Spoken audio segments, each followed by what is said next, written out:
जय हिंद दोस्तों, मैं हूं राकेश फौजी। दोस्तों, आज के वीडियो में हम चर्चा करेंगे एओसी यानी कि आर्मी ऑर्डिनेंस कोर्स के अंदर जो ट्रेड्समैन मेट और फायरमैन की पोस्ट आई है। इसके अंदर अगर आपने फायरमैन से पोस्ट के लिए अप्लाई किया है, अगर आप फायरमैन पोस्ट में भर्ती हो जाते हैं तो आपको कितनी सैलरी मिलने वाली है, कौन कौन सी कटौती होती है, कौन कौन से अलाउंसेज मिलते हैं, पेंशन मिलती है कि नहीं मिलती है, पेंशन के लिए क्या रूल है, इस वीडियो के माध्यम से आपको पूरी जानकारी मिलने वाली है। अगर आप चैनल पे पहली बार आए हैं, चैनल को सब्सक्राइब जरूर कर लीजिएगा। वीडियो को लाइक नहीं किया तो लाइक जरूर कर लेना।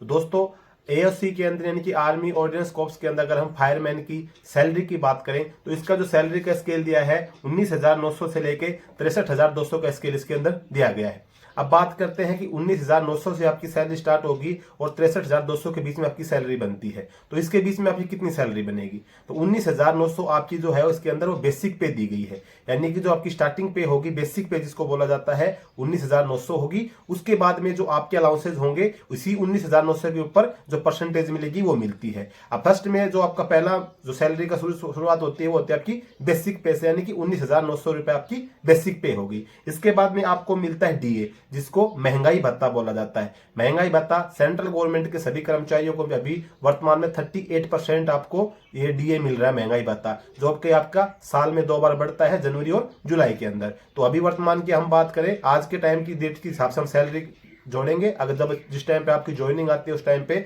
जब अगर डीए का रेट बढ़ जाता है तो सैलरी आपकी इंक्रीज भी हो सकती है। तो आपकी 38% अगर आज के डेट के हिसाब से हम डीए जोड़ते हैं तो 19,900 का जो आपका 38% डीए बनता है वो आपका बन जाता है 7,562 रुपए। अब आपका डीए और आपका जो बेसिक पे था 19,900 दोनों जोड़ने के बाद में 27,462 आपकी पे बन जाती है। इसके बाद में जो अदर अलाउंसेज मिलते हैं उसमें पहला अलाउंस जो होता है वो आपको मिलता है HRA यानी कि हाउस रेंट अलाउंस। अब हाउस रेंट अलाउंस जो होता है ये 3 कैटेगरी में मिलता है, 9%, 18% और 27%। अगर आपका घर जो है वो एक्स कैटेगरी में आता है तो आपको 27% मिलेगा। आपका घर जो है वाई कैटेगरी में आता है तो आपको 18% HRA मिलेगा। अगर आपका घर जेड कैटेगरी में है तो आपको 9% HRA मिलेगा। क्योंकि भारत सरकार के द्वारा भारत के अंदर जितने भी क्षेत्र हैं सभी को 3 कैटेगरी में बांटा है, एक्स कैटेगरी, वाई कैटेगरी और जेड कैटेगरी। एक्स कैटेगरी में 27%, वाई कैटेगरी में 18% और जेड कैटेगरी में 9%। अगर हम मान के चलते हैं कि आपका घर जेड कैटेगरी में आता है, यानी कि 9% HRA हम जोड़ते हैं, क्योंकि आर्मी वगैरह फोर्स वगैरह के अंदर जो बच्चे ज्यादा भर्ती होते हैं वो ग्रामीण क्षेत्र से बिलोंग करते हैं। मैक्सिमम बच्चे, 100% तो मैं नहीं बोल सकता, लेकिन मैक्सिमम बच्चे जो होते हैं वो ग्रामीण क्षेत्र से बिलोंग करते हैं। तो 9% हम जोड़ दें इसके अंदर तो 9% आपका HRA बन जाता है 1791 रुपए, नहीं 1800 के लगभग आपका HRA हो गया। तो HRA आपका डीए और आपका बेसिक पे जोड़ने के बाद में टोटल आपका बन जाता है 29,253 रुपया। अब इसके बाद में जो आपका अगला अलाउंस जो होता है वो आपको मिलती है टीपीटी। तो टीपीटी जो होती है ये भी सेम डिपेंड करती है कि आपकी पोस्टिंग पैलेस के ऊपर।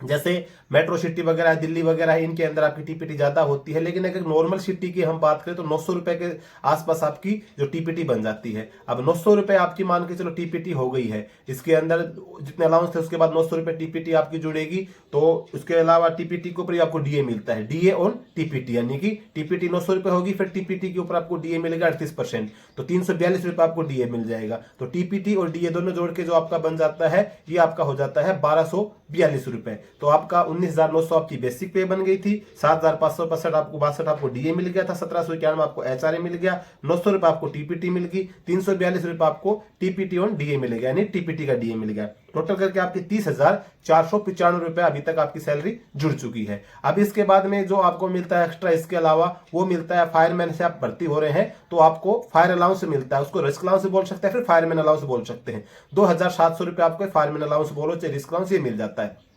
तो ये आपको 27 रुपये जोड़ने के बाद में जो आपकी सैलरी बन जाती है 33,195 रुपए के समथिंग, यानी कि 33,200 रुपए आपकी सैलरी ग्रोस सैलरी बन चुकी है। अभी ये अलाउंस तो आपको मिलते ही मिलते हैं। इसके अलावा जो अलाउंसेज होते हैं वो आपकी जैसे पोस्टिंग पैलेस, जैसे आपकी लेह लद्दाख साइड में जो हाइल्टी एरिया होता है उसके अंदर जो अलाउंसेज होते हैं वो एक्स्ट्रा मिलते हैं, वो अलग होगी। लेकिन ये नॉर्मल सिटी, नॉर्मल पैलेस आपकी पोस्टिंग होती है, उसके हिसाब से जो आपकी सैलरी बनेगी लगभग 33,200 रुपए आपकी सैलरी बन जाती है। अब बात आती है कि आपकी कटौती कितनी होती है। जो सैलरी सैलरी आपको मिल गई, इसके ऊपर अब की कटौती होती है। तो कटौती जो होती है आपको पता, फायरमैन और जो ट्रेड्समैन मेट की जो वैकेंसी आ रही है आर्मी के अंदर, ये डायरेक्ट आर्मी की ना होकर सिविल जॉब होती है ये। तो इसके अंदर जो सेंट्रल गवर्नमेंट के जो रूल होते हैं, जैसे सीआरपीएफ, बीएसएफ, आईटीबीपी वगैरह की तरह जो रूल होते हैं पेंशन का, वही सिस्टम इसके अंदर एनपीएस का चलता है। जो पेंशन मिलती है आर्मी नेवी एयरफोर्स को, वो पेंशन इसके अंदर नहीं मिलती है, इसके अंदर एनपीएस का रूल चलता है। तो एनपीएस का रूल अगर आपका चलता है तो इसके अंदर आपका बेसिक पे और डीए जो दोनों आपका जुड़ के उसकी 10% की जो कटौती होती है वो आपकी ग्रोस पे से कट जाएगी।